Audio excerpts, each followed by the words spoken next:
Ijoro ryiza kuri wowe mukunzi wacu ubasha kugenda udukurikira uri mu bice bigiye bitandukanye, reka nkwifurize kugenda ugira ijoro ryiza ndetse yemwe yaba wowe wakanze subscribe udukurikira uri mu bice bigiye bitandukanye, ariko nyemerera wowe muntu utarakanda subscribe banza ureba ahantu handitse ijambo subscribe ugende urikandaho umunsi ku wundi, tubane gatanu kuri gatanu hano mu makuru yacu agiye agezweho.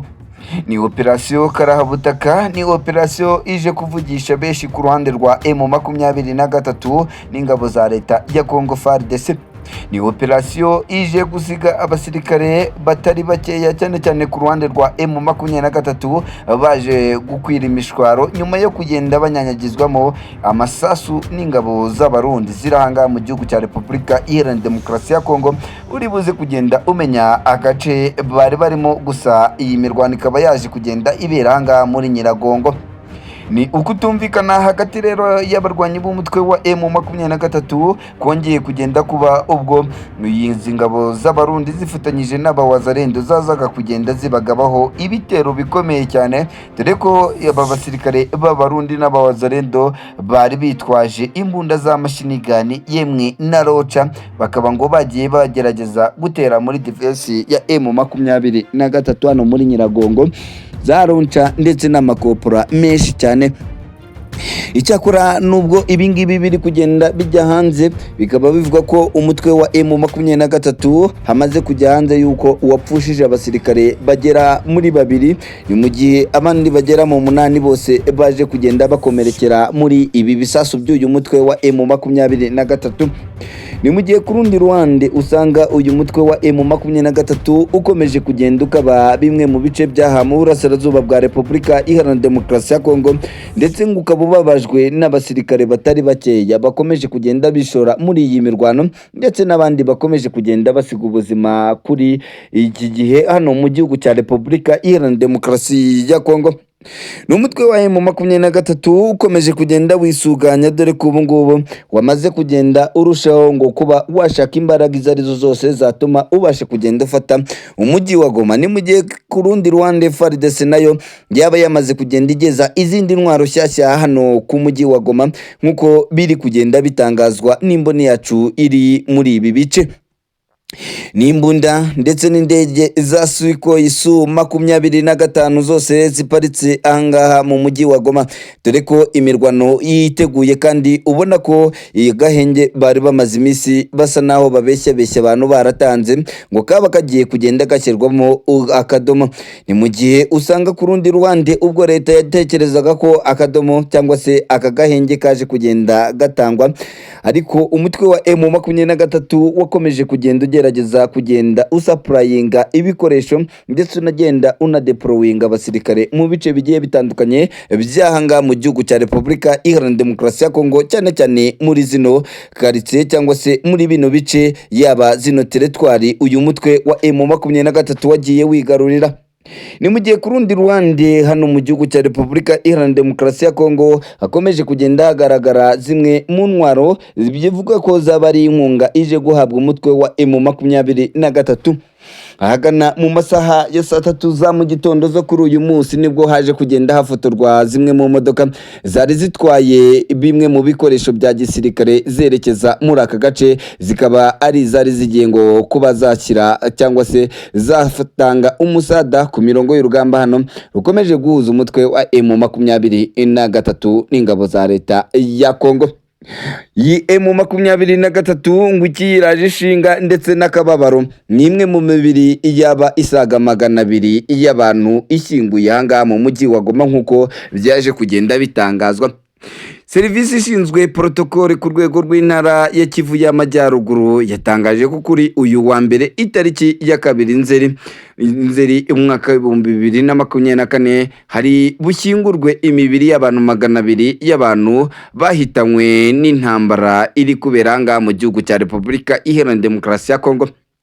binyujijwe mu itangazo bagaragaza ko ryashyizwe hanze ku itariki ya 30 Kanama umwaka w'ibihumbi 2024. Serivisi ishinzwe protokole ku rwego rw'intara ya Kivu y'Amajyaruguru aho ivuga ko kuri uyu wa mbere itariki ya 2 Nzeri umwaka w'ibihumbi 2024 hazashyingurwa imibiri y'abantu 200 bazize intambara ikomeje kubera mu burasirazuba bwa Repubulika Iharanira Demokarasi ya Kongo.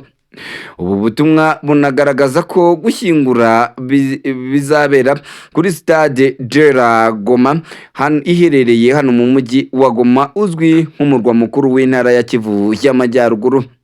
Ariko kandi nubwo iryo tangazo rivuga umubare w'abantu bazashyingurwa 200 ntirigaragaza igihe biciwe, gusa rivuga ko bishwe n'intambara iki gihugu gishoyemo n'u Rwanda, ndetse yemwe iyi ntambaro yose ikaba ari umutwe witwaje intwaro wa M23 ukomeje kugenda urushaho gushyira ubuzima bw'abatari bakeya mu gihugu cya Repubulika Iharanira Demokarasi ya Kongo.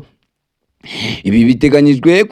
abateganyijwe kwitabira uyu muhango barimo abakuru b'amadini, abayobozi batandukanye bakorera muri leta y'iyi ntara n'abahagarariye imiryango mpuzamahanga imbere mu gihugu ikorera ngaha mu mujyi wa Goma.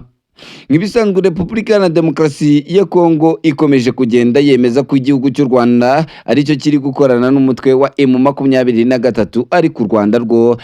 rugahakana ko rujya imbizi cyangwa se rudakorana n'uyu mutwe wa M23. Ibi bikaba bikomeje kugenda biba impaka, dore ko ari ikibazo kimaze igihe cyarabaye imbabura cyangwa se cyarabaye ingorabahizi, kuba ibi bihugu bikomeza kugenda bishondana kandi nta gihugu na kimwe kijya cyemera ko kigize gitera ikindi, mu gihe igihugu cya Repubulika Iharanira Demokarasi ya Kongo ikomeza kugenda gishinja yuko igihugu cy'u Rwanda cyagerageza uburyo ubwo ari bwo bwose bwo kuba cyagenda gifasha umutwe wa M23, ikaba ari nayo ntandaro y'umutekano mukeya uri kubera ahangaha mu gihugu cya Repubulika Iharanira Demokarasi ya Kongo. Generali Sultani Makenga n'abasirikare ayoboye bose ngo baba biyemeje kugenda bafasha cyangwa se barushaho kugenda bashimangira mu kugenda bigarura tumwe mu duce twanga mu gihugu cya Repubulika Iharanira Demokarasi ya Kongo. Ngikibiraje ishinga n'ukugenda bashyira iherezo ku butegetsi bwa Perezida Antoine Felix Tshisekedi. Ibi bikazagerwaho ngo mu gihe icyo ari cyo cyose hagenda hafatwa cyangwa se hakorwa operation zigiye zitandukanye zizatuma izi ngabo za Repubulika Iharanira Demokarasi ya Kongo zizabasha kugenda zicogora, maze General Sultani Makenga n'abahungu be bakabasha kugenda bafata ubu butegetsi ngo bitabagoye. Ni mu gihe kandi ku rundi ruhande nubwo ibingibi biri kugenda bitangazwa, usanga ahangaha mu gihugu cya Repubulika Iharanira Demokarasi ya Kongo leta iyobowe na Perezida Antoine Felix Tshisekedi ndetse na bamwe mu bajenerali bari imbere ku rugamba bakomeje kugenda batangaza ko umutwe wa M23 ibyo wakora wose ngo utazigera ubasha gufata ubutegetsi nk'uko ubitekereza, kandi ko ari igihe gitoya ngo utu duce twose wagiye ufata natwo ukagenda utwamburwa. Kinshasa ubu ngubu rero iri kubarizwamo ibintu bigiye bitandukanye. Kinshasa ifungwa zagerageje gutoroka gereza nkuru ya Makara. Kuri uyu wa mbere itariki ya 2 Nzeri umwaka w'ibihumbi 2024 humvikanye urusaku rw'amasasu menshi muri gereza nkuru ya Makara ahangaha mu mujyi wa Kinshasa. Aba bagororwa bagerageje gutoroka gereza maze abapolisi bakoresheje imbunda kugira ngo bahoshe icyo gikorwa cyari kirimbanyijwe. Nk'uko byatangajwe n'umuvugizi wa guverinoma Patrick Mayaya ngo ibyabaye kwari ukugerageza gutoroka gereza nkuru ya Makara. Yagize ati ishinzwe umutekano bari bashoboraga byose ngo umutekano ugaruke, nibyo byaje gutuma aya masasa agenda yumvikana. Minisitiri w'itumanaho n'itangazamakuru abinyujije ku rukuta rwe rwa X arasaba abaturage ba Kinshasa kudahagarika imitima. Ibi kandi byabaye ku itariki ya 17 Gicurasi umwaka w'ibihumbi 2024 ubwo muri gereza nkuru ya Makara i Kinshasa haberaga gutoroka kw'abagororwa. Abasirikare bashinzwe icyo kigo bagerageje kurasa ariko biba iby'ubusa kuko bitabujije abagororwa kugenda batoroka bamwe na bamwe. Muri icyo gihe Minisitiri w'Ubutabera Alexis Thambwe Mwamba yavuze ko icyo gitero cyagabwe na Bundu dia Congo Militaire, ivuga ko byatumye imfungwa zigera kuri 30 zitoroka gereza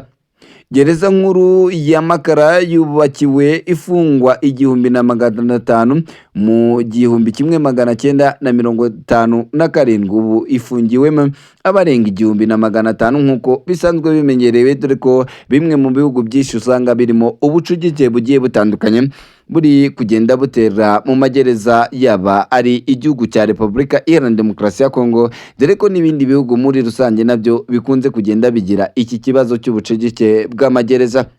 Nubwo ibi ngibi biri kugenda biba, kandi abenshi bakaba bari kubihuza n'umutwe wa M23, dore ko amakuru atugeraho yizeye kandi atangazwa ko ngo ubu hazaba haramaze kugenda hagira byinshi bigenda bitangazwa by'uko umutwe wa M23 ngo waba waramaze kugenda ubashyiramo cyangwa se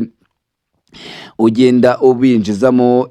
bimwe muri propaganda z'uko batoroka gereza maze ngo bakagenda bajoininga uyu mutwe wa M23, bamaze kugenda bamara kwica abaturage mu mutwe ngo niryo hungiro y'abanyekongo.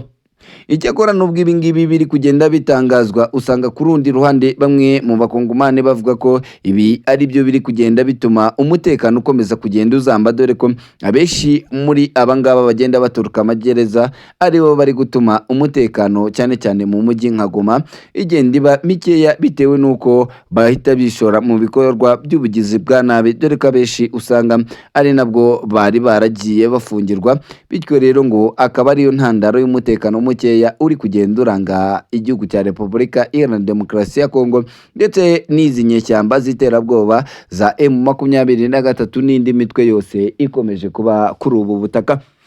Reka ngushimire wowe mukunzi wacu wari uri kumwe natwe, ariko nyaboneka reka ngusabe, nimba ari ubwa mbere ubashije kugenda ugera ahangaha, nyaruka ureba hano handitse ijambo subscribe, ugenda urikandaho, ubundi tubane 5 kuri 5.